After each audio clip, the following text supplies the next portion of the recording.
Good evening everyone. My name is Juan Paulo C. Palomares from BSCS 2A. Pasensya na po sa mga aso. For today's video po is magko-compare po tayo ng dalawang sorting algorithms. First of all po is gagawa tayo ng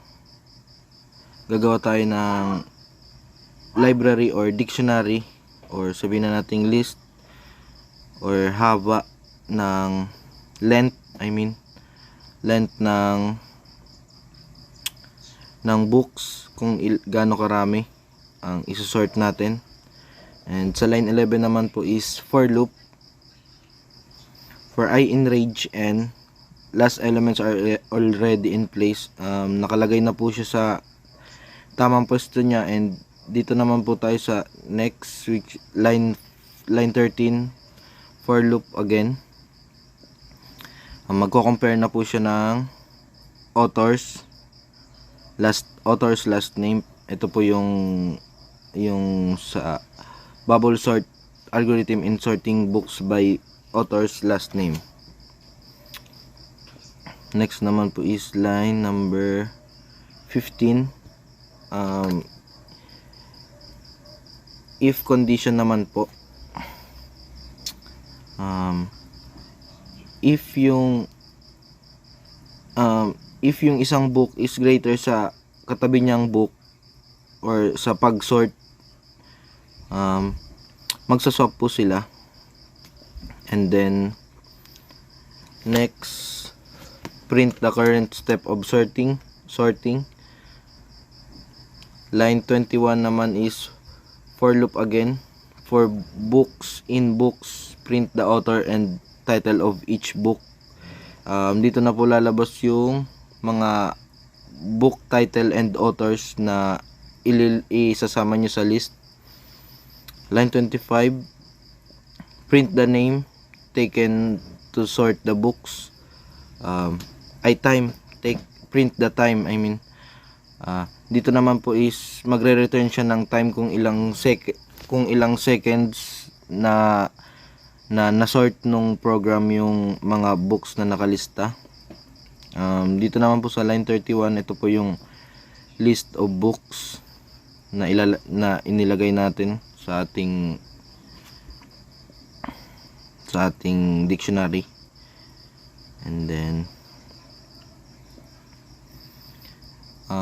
pwede naman po tong dagdagan kung gusto niya pa pong dagdagan ng books and authors.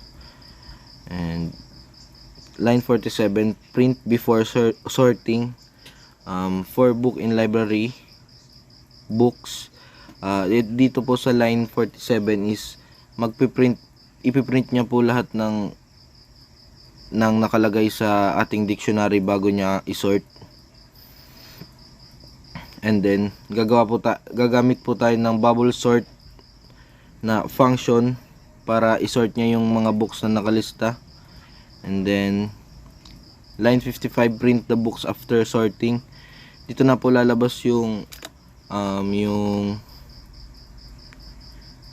dito na po lalabas yung result nung pag-sort ng ating dictionary, which is yung yung books and authors. Dito na po tayo sa line 65. Gagawa po ulit tayo ng isa pang define function, which is insertion sort algorithm in sorting books by author's last name. Ito po is ibang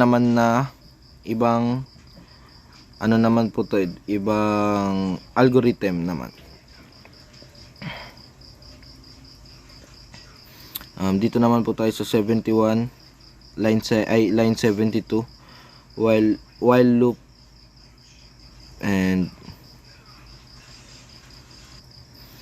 And itong function naman po to is pag nagra-run na po siya, nagsosort na po siya, is kung yung libro po ay yung author's last name is hindi pa nasa tamang position niya, is mag-shift po siya sa right, which is parang lilipat siya ng pwesto kasi hindi pa siya nasa right place, and magre-repeat lang po to hanggang mapunta siya sa right position niya, and saka po mag-insert yung current book sa saka po mag-insert yung current book sa correct position niya. And dito po tayo sa line 80, which is print the current step. Dito na po lalabas yung step by step. Makikita na po natin yung kagaya po ng, for example is yung dito po sa insertion sort, which is uusog po siya, gagalaw po yung isang book or author's name pag papuntang right, pag hindi niya pa napupuntahan yung right position niya. And then dito na po tayo sa line 98, which is i-compare niya na po yung oras na ginugol nung dalawang algorithms, and i-compare niya po dun kung sino yung mas mabilis mag-sort, if yung bubble sort ba or yung insertion sort. Ngayon po i-run naman natin yung ating program. Ito po, medyo madami pero I'll explain ko na lang po ng madalian. Ito po is yung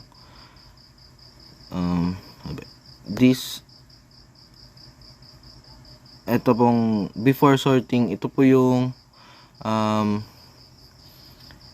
yung kanina sa simula po ng ating program na ipiprint niya muna po yung list na nasa loob ng dictionary ng hindi pa nakasort, and then ito na po tayo, dadaan na po tayo sa process step by step kung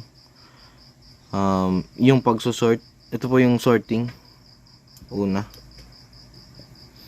Ayan po, medyo mahaba po siya, and umabot po tayo ng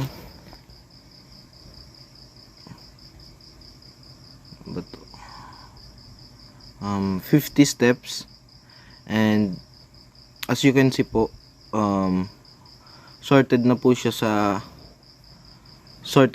sa author's name, letter B Brown, D Davis, J Johnson, Lee L Martinez, M R Robinson, S Smith, Thompson, letter T, and letter T Turner, and W White, and W again Wilson.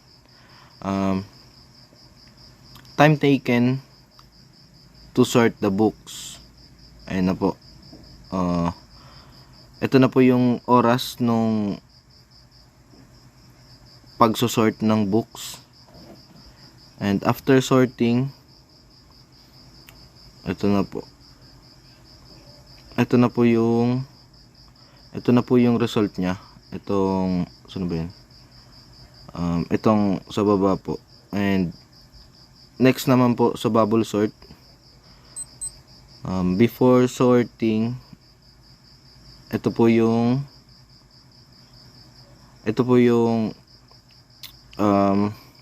dito sa part na to, ito po yung row, kumbaga yung position po ng mga libro na nilagay na lang, na in-insert na lang basta para i-sort. And sa bubble sort naman po, umabot po tayo ng 10 steps, which is kung susumahin natin sa steps pa lang is mas mabilis po yung ating bubble sort. Nakagain po siya ng 0.00 something seconds, milliseconds after sorting. Yun na po, na ilagay din dito yung pagkakasunod-sunod, alphabetically po pala. B, D, J, L, M, R, S, T, T, W, W po. The string time of both algorithms, dito na po natin i-compare yung dalawa.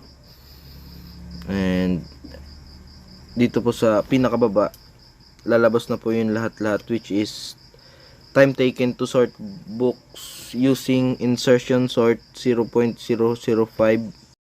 Overall po is mas mabilis yung bubble sort kaysa sa insertion sort.